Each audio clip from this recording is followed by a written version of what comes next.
ಟೈಟ್ಯಾನಿಕ್ part 1ನಲ್ಲಿ ನಾವು RMS ಟೈಟ್ಯಾನಿಕ್ನ features, ಅದರ clash, ಹಾಗೆ ಪ್ರತಿಯೊಂದು ನೋಡ್ತಾ ಹೋದ್ವಿ. ಬಟ್ ಅದರ ರೀಸನ್, ಅದರ master plan and very important, ಅದು ಟೈಟ್ಯಾನಿಕ್ ಹೌದಾ ಇಲ್ವಾ ಅಂತಲೇ ಗೊತ್ತಿಲ್ಲ.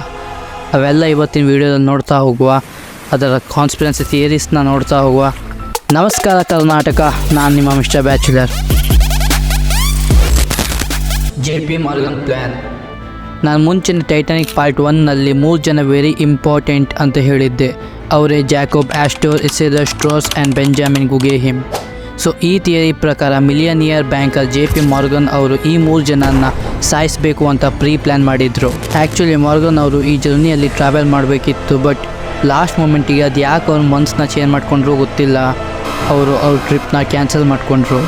ಈ ಥಿಯರಿ ಪ್ರಕಾರ ಮಾರ್ಗನ್ ಅವರು ಆ 3 ಜನನ ಯಾಕೆ ಸಾಯಿಸಿದ್ರು ಅಂದರೆ, ನ್ಯೂಯಾರ್ಕಲ್ಲಿ ಫೆಡ್ರಲ್ ರಿಸರ್ವ್ ಬ್ಯಾಂಕ್ನ ಸ್ಥಾಪನೆಗೆ ಅವ್ರು 3 ಜನ ಒಪ್ಕೊತಾ ಇರಲಿಲ್ಲ. ಆ್ಯಂಡ್ ಇದು JP ಮಾರ್ಗನ್ ಅವ್ರಿಗೆ ಬೇಕಾಗಿರಲಿಲ್ಲ. ನಾನು ಹೇಳೋದು, ಈ 3 ಜನ ಸಾಯಿಸೋಕ್ಕೋಸ್ಕರ 1500 ಜನನ ಬಲಿ ಕೊಡಬೇಕಿತ್ತ. Exchange of ship. ಮೊದಲೇ ಹೇಳಿದಂಗೆ ವೈಟ್ ಸ್ಟಾರ್ ಲೈನ್ ಅನ್ನೋ ಬ್ರಿಟಿಷ್ ಕಂಪನಿ ಟೈಟ್ಯಾನಿಕ್ನ ಬಿಲ್ಡ್ ಮಾಡಿದ್ದು. ಈ ಕಂಪ್ನಿ ಬರೀ ಟೈಟ್ಯಾನಿಕ್ ಮಾತ್ರ ಬಿಲ್ಡ್ ಮಾಡಿಲ್ಲ, ಅದ್ರ ಜೊತೆಗೆ ಇನ್ನೂ 2 ಶಿಪ್ನ ಬಿಲ್ಡ್ ಮಾಡಿದ್ದಾರೆ. ಅದರ ಹೆಸರೇ ಒಲಿಂಪಿಕ್ ಆ್ಯಂಡ್ ಬ್ರಿಟ್ಯಾನಿಕ್.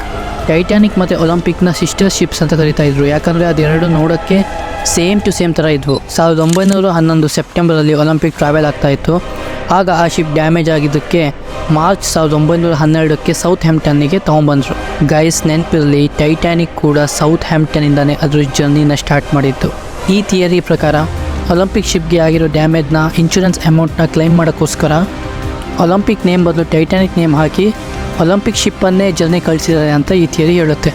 ಮಮ್ಮಿಯ ಶಾಪ. ವಿಲಿಯಮ್ ಸ್ಟೆಡ್ ಅನ್ನೋರು ಟೈಟ್ಯಾನಿಕ್ಕಲ್ಲಿ ಒಬ್ಬರು ಪ್ಯಾಸೆಂಜರ್ ಆಗಿದ್ದರು. ಜೊತೆಗೆ ಒಂದು ಮಮ್ಮಿನ ಇಟ್ಕೊಂಡು ಟ್ರಾವೆಲ್ ಮಾಡ್ತಾಯಿದ್ರು. ಈ ಪುಣ್ಯಾತ್ಮ ಸುಮ್ಮನಿರೋ ಬಿಟ್ಟು ಅಲ್ಲಿರೋ ಪ್ಯಾಸೆಂಜರ್ಸಿಗೆಲ್ಲ ಈ ಮಮ್ಮಿ ಲಂಡನಲ್ಲಿ ಏನೆಲ್ಲ ಅನಾಹುತ ಮಾಡಿತ್ತು ಅಂತ ಒಂದೊಂದಾಗಿ ಎಕ್ಸ್ಪ್ಲೇನ್ ಮಾಡ್ತಾ ಬಂದರು. ಟೈಟ್ಯಾನಿಕ್ ಮುಳುಗಿದ ನಂತರ ಒಬ್ಬ ಬದುಕಿ ಬಂದವನು ಈ ಕಥೆನ ನ್ಯೂಯಾರ್ಕ್ ವರ್ಲ್ಡಿಗೆ ಓಪನ್ ಆಗಿ ಹೇಳಿಬಿಟ್ಟ. ಆಮೇಲೆ ಈ ನ್ಯೂಯಾರ್ಕ್ ವರ್ಲ್ಡ್ ಅವರು ನೆಕ್ಸ್ಟ್ ವೀಕೆ ಒಂದು ಪೋಸ್ಟರ್ನ ಬಿಟ್ಟರು, ಅದ್ರ ನೇಮೇ ಗೋಸ್ಟ್ ಆಫ್ ಟೈಟ್ಯಾನಿಕ್ ಅಂತ.